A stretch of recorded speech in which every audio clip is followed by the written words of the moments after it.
ভারতের ব্যস্ততম বিমানবন্দর মুম্বাই ছত্রপতি শিবাজি আন্তর্জাতিক বিমানবন্দর। সবসময় যাত্রীদের আনাগোনায় মুখর থাকে বিমানবন্দরটি। দেশি বিদেশি যাত্রীদের বিচরণে মুখর বিমানবন্দরের ব্যস্ততার মধ্যেই বিদেশি এক নারীর কাণ্ড রীতিমতো সবার নজর কেড়ে নেয়। বিমানবন্দরে অবস্থিত ভারতীয় বেসরকারি বিমান সংস্থা ইন্ডিগোর কাউন্টারে ঘটে এমন এক ঘটনা, যার ভিডিও ইতিমধ্যেই ছড়িয়ে পড়েছে সামাজিক মাধ্যমে।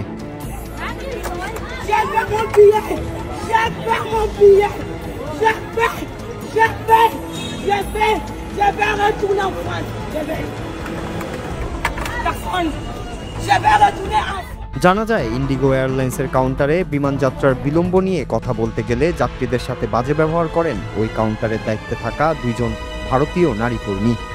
তা নিয়ে প্রতিবাদ জানালে ওই বিদেশি যাত্রীকে অপদস্থ করা হয় বলে দাবি সেই যাত্রীর। শেষমেশ রেগে গিয়ে ওই ভারতীয় কর্মীদের ওপর মেজাজ হারান ওই বিদেশিনী। সেই ঘটনার একটি ভিডিও সামাজিক মাধ্যমে ছড়িয়ে পড়তেই ওই ভারতীয় কর্মীদের সমালোচনায় মুখর হয়েছেন নেটিজেনরা। ভিডিওতে দেখা যায়, বাকবিতণ্ডার এক পর্যায়ে বিমান সংস্থার কাউন্টারের উপর দাঁড়িয়ে পড়েন সেই বিদেশিনী।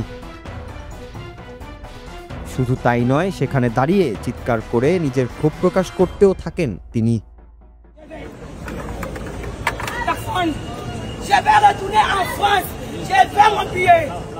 এ সময় কাউন্টারের সামনে দাঁড়িয়ে থাকা অনেক যাত্রীকেই ওই বিদেশি সমর্থনে কথা বলতে দেখা যায়।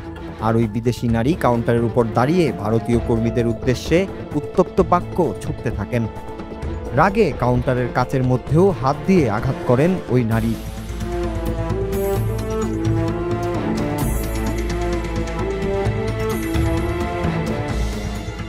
ঘটনাটি সম্প্রতি সামাজিক মাধ্যমে ছড়িয়ে পড়লেও ঘটনাটি ঠিক কবে ঘটেছে তা ওই ভিডিও দেখে শনাক্ত করা যায়নি। তবে ভিডিওটি ছড়িয়ে পড়তেই ওই বিমান সংস্থা নিয়ে সমালোচনায় মুখর হয়েছেন নেটিজেনরা।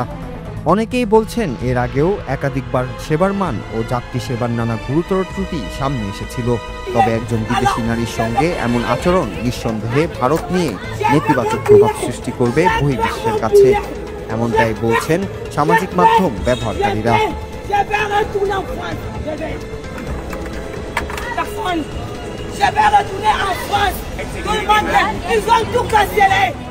নূর Raju, Bangla TV news desk.